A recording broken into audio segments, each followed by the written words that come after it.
தியானம் ஒரு குருநாதர் பிரபலமாக இருக்கிறதுக்கு 1000 காரணம் இருக்கு. அவர் பல ஜென்மம் தான் போராடி இந்த ஜென்மத்தில் பிரபலம் அடைவார்னு ஒன்று இருக்கு. அவருடைய ஜாதக ரீதியாக கேது ராகுல அவர் 25 ஆண்டுகள் மிக உயரமான இடத்துல இருக்கணும்னு இருக்கும். நிறைய தவறான பெரிய மக்களுக்கே பிடிக்காத நிறைய தலைவர்கள் நிறைய மாநிலத்தை ஆண்டிருக்காங்க. எலெக்ஷனுக்கு முன்னாடி வரைக்கும் மக்கள் அவரை வெறுப்பாங்க. எலெக்ஷன் டயத்தில் அவருக்கே ஓட்டு போட்டுருவாங்க. இது ஒரு புரியாத புதிராகவே இருக்கும் நிறைய இடத்துல பார்த்தீங்கன்னா. அதே மாதிரி நிறைய தொகுதியில் பார்த்தீங்கன்னா இவர் எங்களுக்கு தொகுதிக்கான அன்ஃபிட்டு வேட்பாளர்னு சொல்லுவாங்க. ஆனால் அவர் தான் ஜெயிப்பார். இந்த மாதிரி தமிழ்நாட்டில் அன்ஃபிட்டான வேட்பாளர்களே ஒரு 60-70 பேர் இருக்காங்க. ஆனால் அவங்க எல்லாருமே ஜெயிச்சிருவாங்க. அதுக்கு காரணம் திறமை, டேலண்ட்டுங்களோட அந்த திசையில் அவர் எல்லா சூழல்லையும் எம்எல்ஏவாக ஆகப்படணுங்கிறது விதி. அந்த விதி பயன் இருக்கு. அப்போ தன்னை மீறி அவனுக்கு போகிறது இவனுக்கே போட்டு போப்பா. அப்புறம் இன்னொரு விஷயம், நீங்கள் போட வர இடத்துல ஏப்பா அப்படி ஓட்டை வேஸ்ட் பண்ணுற, இவனுக்கு போடுப்பா, அவன்லாம் ஜெயிக்க மாட்டான்ப்பா அப்படின்னு ஒன்று. சரி என்னடா அது ஜெயிக்காதவனுக்கு போட்டு நம்ம என்னடா போடணும், ஏன்டா ஓட்டை வேஸ்ட் பண்ண, இவனுக்கே போட்டு வந்துடுவோம். புரியுதுங்களா? உங்களை முடிவு பண்ணவே விட மாட்டாங்க. அதுக்கு காரணம் அந்த திசையோடைய அந்த அலைவரிசை அப்படி பண்ணும், அந்த சூழல் இருக்கு. அதே மாதிரி தான் ஒரு ஆசிரமத்தில் உருவாகிற ஒரு குரு. மேக்சிமம் இந்த காடு மலைகளில் ஞானம் அடைந்தவங்க அவ்வளோ சாமானியமாக மக்களோட நெருக்கமாக பயணிக்கிறதுல ரொம்ப இடர்பாடு இருக்கும். நீங்கள் கவனிச்சிங்கன்னா தெரியும், மக்களோட பயணிக்கிறதுல ரொம்ப இடர்பாடு இருக்கும். மாணிக்க வாசகர் திருவாசகத்தை நீங்கள் நிறைய பேர் படிச்சிருப்பீங்க. அவர் திருவாசகம் எழுதினார், எல்லாம் ரைட்டு. அவர் எத்தனை முறை மக்களோட நெருக்கமாக பயணிச்சார், அவர் எத்தனை மக்களுக்கு ஞான உபதேசம் கொடுத்தாருன்னு நீங்கள் ஏதாவது சொல்லுங்கள். உங்களுக்கு தெரிஞ்சு ஏதாவது குறிப்பு இருந்துச்சுன்னா, அவர் எத்தனை மக்களை சந்தித்து நான் பெற்ற இன்பத்தை நீனும் பெருன்னு ஞான உபதேசமாக எங்கெங்கெல்லாம் வகுப்பு எது நடத்தியிருக்கிறாரா, எதுவும் சொல்லியிருக்கிறாரா? நீங்களே சொல்லுங்கள், ஏதாவது குறிப்பு இருக்கான்னு. இருக்கா? அது ஏன் இல்லைன்னா, நான் வகுப்பு நடத்த முடியாது. அப்போ என்னுடைய வகுப்பு எதுனா நான் எழுதியிருக்க புக்கு, இதுவே வகுப்பாக இருக்கும், நீ வச்சுக்க. ஆனால் நீ ஞானம் அடைவியா அடைய மாட்டியான்னு தெரில. ஆனால் இது ஏதோ ஒரு ரூபத்தில் உனக்கு சப்போர்ட் பண்ணும். அதுக்காக தான் நான் வந்திருக்கிறேன். அந்த வேலை முடிஞ்சோடனே நான் போயிடுவேன். இப்போ வேலை முடிஞ்சிச்சு, அவர் போயிட்டார். அந்த புக்கு ரெடி ஆகி அதுக்கப்புறம் இருந்தாரா? அவ்வளோதான் விஷயம். அப்போ அவர் வந்ததுக்கே எதுக்குன்னா அதுதான் அந்த ஞான உபதேசம் அதுக்குள்ளே இருக்குது. நான் நேரடியாக இந்த சூழலில் களத்தில் பணி செய்ய முடியாது, ஏன்னா சூழல் சரியா இல்லை. அப்போ நான் இதை கையில் கொடுக்குறேன், நீ என்னை பார்க்க முடியாது, தயவு செய்து தவறாக நினச்சிக்காத. நான் அலைவரிசையாக உனக்கு பின்னால் இருப்பேன், உனக்கு முன்னால் இருப்பேன்.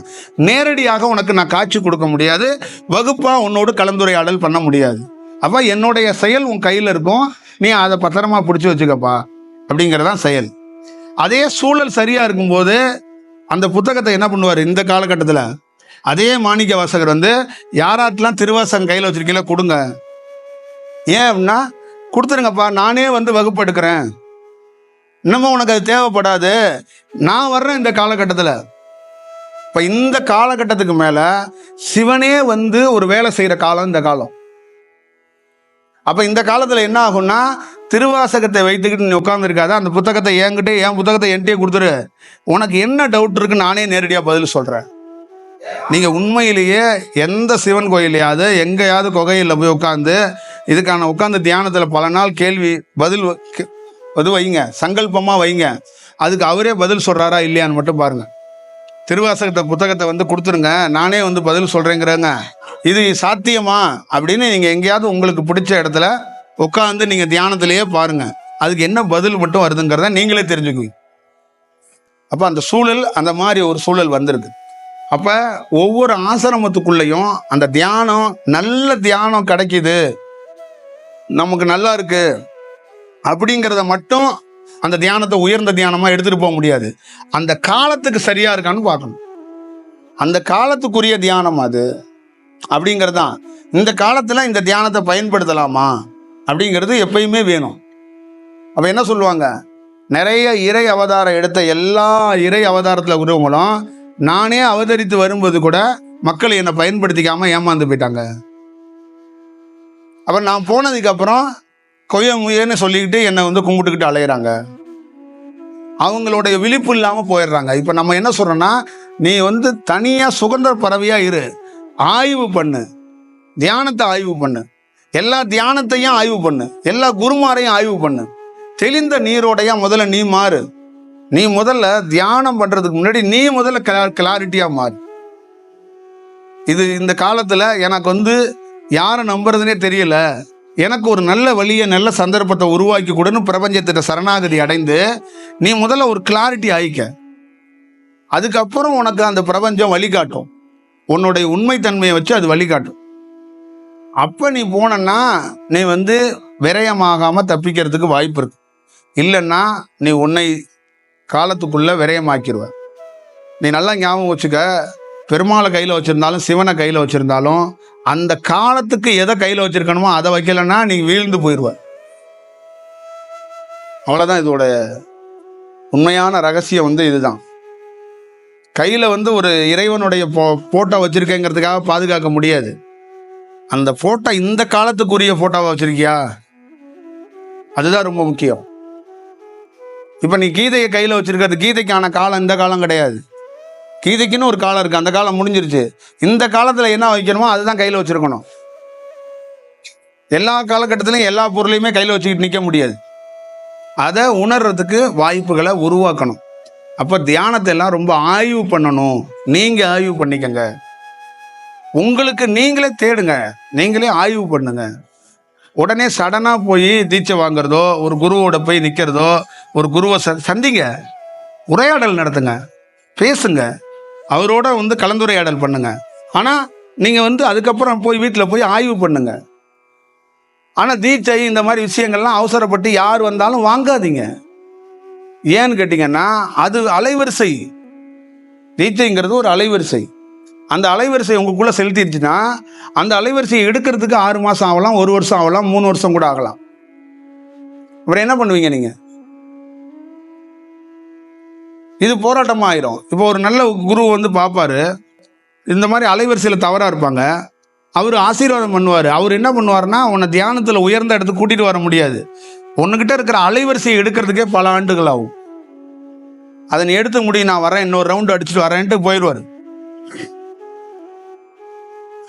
இதுதான் அதுக்குள்ளே இருக்கிற விஷயம். இப்போ இதெல்லாம் எப்படி புரிய வைக்கிறது, என்ன மாதிரி இதை செக்ஷனில் கொண்டு வர்றதுங்கிறத சவால் இருக்குது, எனக்கே சவால். ஏன்னா இதை என்ன மாதிரி பேசினாலும் மக்கள்கிட்ட புரிதல் இருக்காது. அவங்களோட பாயிண்ட்லேருந்து வேற ஒரு விஷயத்தை பார்க்குறாங்க.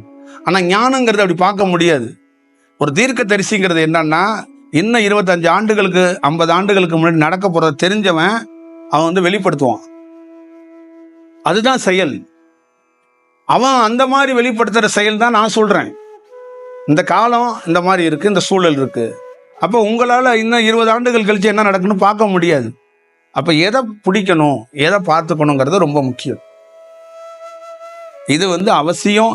எல்லாருக்குள்ளேயும் பெரிய புரிதலை நீங்கள் ஏற்படுத்திக்கிட்டீங்கன்னா உங்கள் உடல் பாழாகாமல் நீங்கள் போக வேண்டிய பாதையில் நல்ல பாதையில் போகலாம்.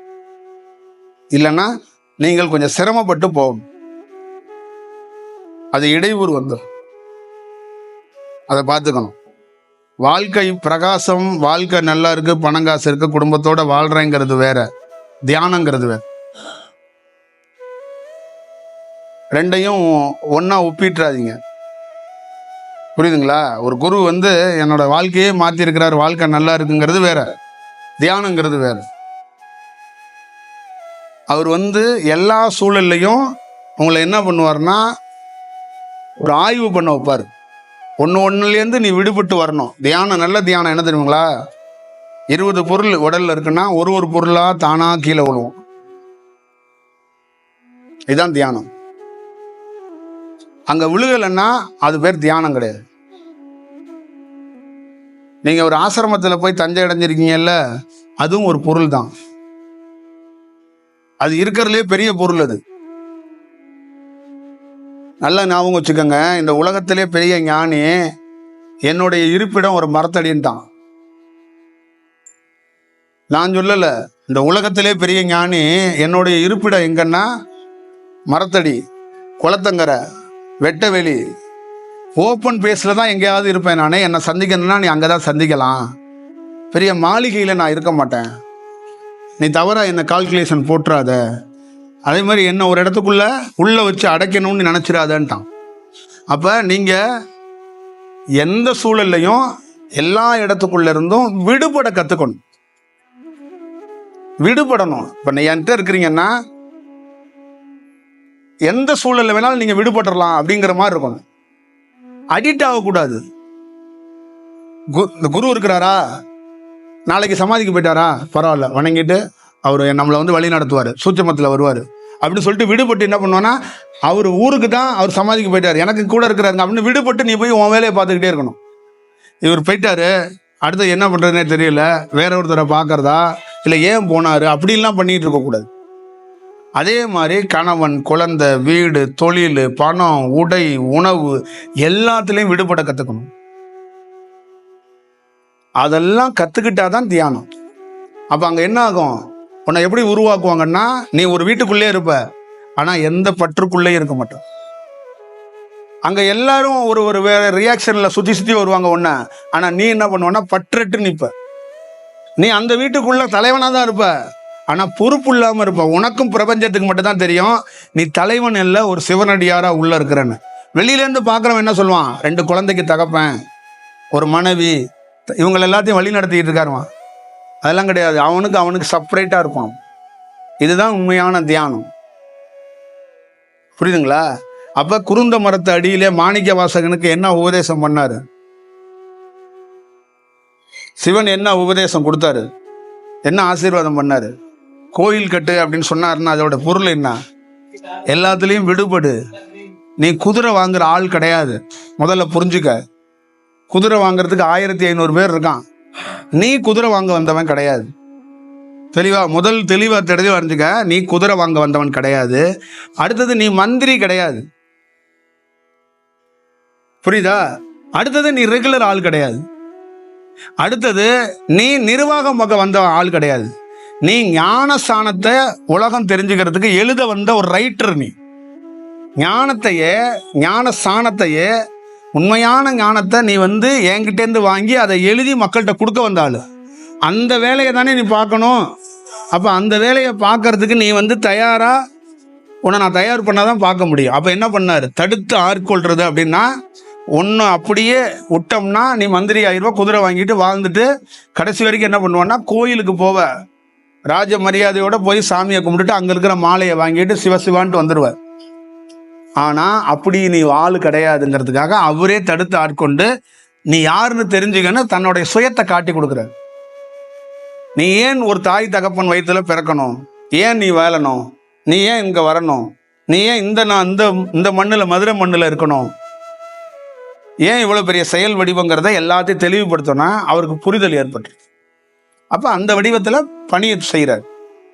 அதே தான் உங்களுக்குள்ளேயும் இந்த தியானமோ ஒரு குருவை சந்திக்கிறது என்னன்னா, நம்ம ஏன் இந்த மாதிரி வாழ்கிறோம், இதை யாராலையும் சொல்ல முடியாது.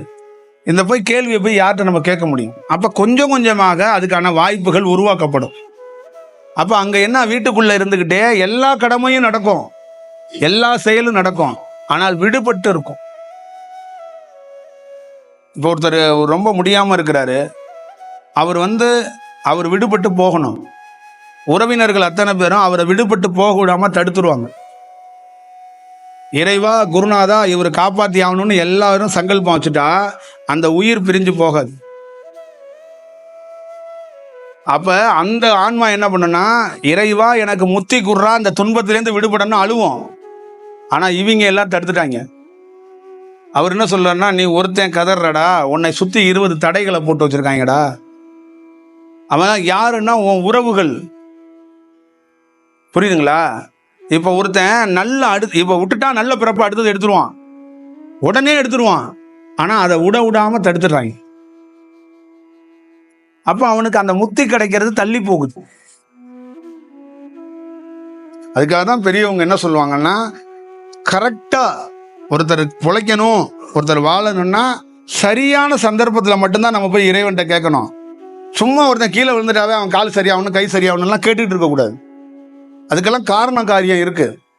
அதே மாதிரி ஒருத்தர் படுக்கையில் இருக்கிறாருன்னா, அவர் இந்த படுக்கையில் இந்த வேலையை முடிச்சுட்டு அவர் போயிட்டு அடுத்தது நல்ல செயலுக்கு வருவார். அவரை போய் நம்ம போய் தடுத்துடக்கூடாது. இந்த வேலையெல்லாம் நம்ம பார்த்துடக்கூடாது. இப்போ இதெல்லாம் வந்து புரிதல் இல்லை. இப்போ நீங்களே முத்தி அடைன்னு நினச்சா கூட உங்கள் வீட்டில் விட மாட்டாங்க. எங்கள் அப்பா இன்னொரு 10 வருஷம் இருக்கட்டும்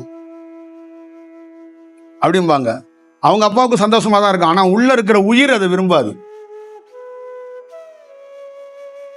புரியுதுங்களா? அப்போ உண்மையான சிவனடியார் எதுக்கு தன்னை தனிமைப்படுத்திக்கிறான்னா, இந்த வாழ்க்கையில் ஏதோ ஒரு குழப்பம் இருக்குது, நான் எனக்கு ஞான பாதைக்குள்ளே இருக்கிறேன், ஆனால் ஞானம் அடையலை, ஆனால் எப்பயாவது ஒரு நாள் அதுக்கான வாய்ப்பு எனக்கு வரும், நான் இங்கேயே வந்து தனிமைப்படுத்திக்கிறான். அதை வெளியிலேருந்து பார்க்குறவங்க என்னன்னா, இவங்க கோமாளி, இவங்க சாமியார், இவங்க இப்படி சுற்றிட்டு அலைகிறாங்க, பொறுப்பு இல்லாதவன் அப்படிங்கிறாங்க.